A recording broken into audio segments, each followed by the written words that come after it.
Two gunmen opened fire on a Hanukkah celebration at Bondi Beach in Sydney, Australia, on Sunday evening, December 14, 2025, killing 16 people and wounding 38.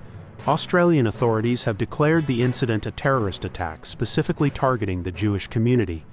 Police fatally shot one attacker at the scene, while the second assailant was arrested and remains in critical condition under guard. The attack occurred during a public event marking the first night of Hanukkah at Bondi Beach, one of Sydney's most crowded public spaces. This act of violence has sent shockwaves across Australia and internationally, prompting immediate security responses and a renewed focus on the safety of Jewish communities. The incident is being investigated as a targeted act of anti-Semitic terrorism, with officials vowing to bring all responsible parties to justice.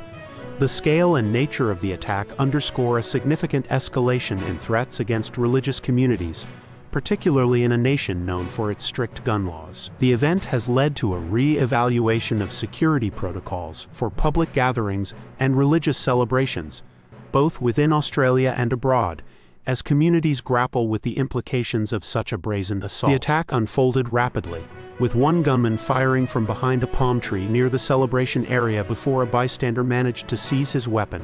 The second gunman, identified as the father of the deceased assailant, fired from a footbridge over a nearby parking lot before being neutralized and taken into custody. Australian authorities confirmed that at least 16 people were killed, including one alleged gunman and a 12-year-old child, with 38 others wounded. New South Wales Premier Chris Minns stated the attack was designed to target Sydney's Jewish community on the first day of Hanukkah. Australian Prime Minister Anthony Albanese described the event as a targeted attack on Jewish Australians on the first day of Hanukkah and an act of evil anti-Semitism terrorism that has struck the heart of our nation. One of the men involved was known to security services prior to the attack, raising questions about intelligence and prevention measures. Witnesses described a chaotic scene, with children and elderly people shot at close range as crowds fled across the sand and surrounding streets. A tourist from the United Kingdom recounted seeing an 8-year-old girl shot in the leg, and older victims badly wounded amidst continuous gunfire. Bondi Beach, Sydney's best-known ocean beach, is located approximately 7 kilometers east of Sydney's central business district, and serves as a major tourist and community gathering point year-round.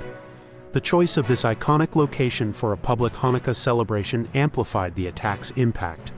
The event specifically targeted a public Hanukkah celebration on the first of the festival's 8 nights, a date widely observed in Jewish communities worldwide. This attack follows a broader rise in anti-Semitic incidents in Australia over the past year, which includes arson at synagogues and cars, anti-Semitic graffiti at homes, and physical assaults on Jewish individuals, as documented by Australian Jewish communal organizations and referenced by national officials.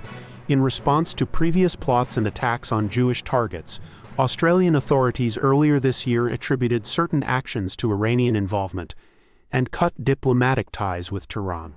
However, officials have not yet made any attribution for the Bondi massacre itself, indicating an ongoing and complex investigation into the motives and affiliations of the attackers. The immediate aftermath saw Australian police securing the area around Bondi Beach, evacuating and locking down nearby streets. Internationally, law enforcement agencies in New York City, Los Angeles, and Washington, D.C. increased security around synagogues and Jewish institutions out of an abundance of caution. These agencies stated there was no known direct nexus between the Bondi attack and their cities, but the heightened alert reflects global concerns.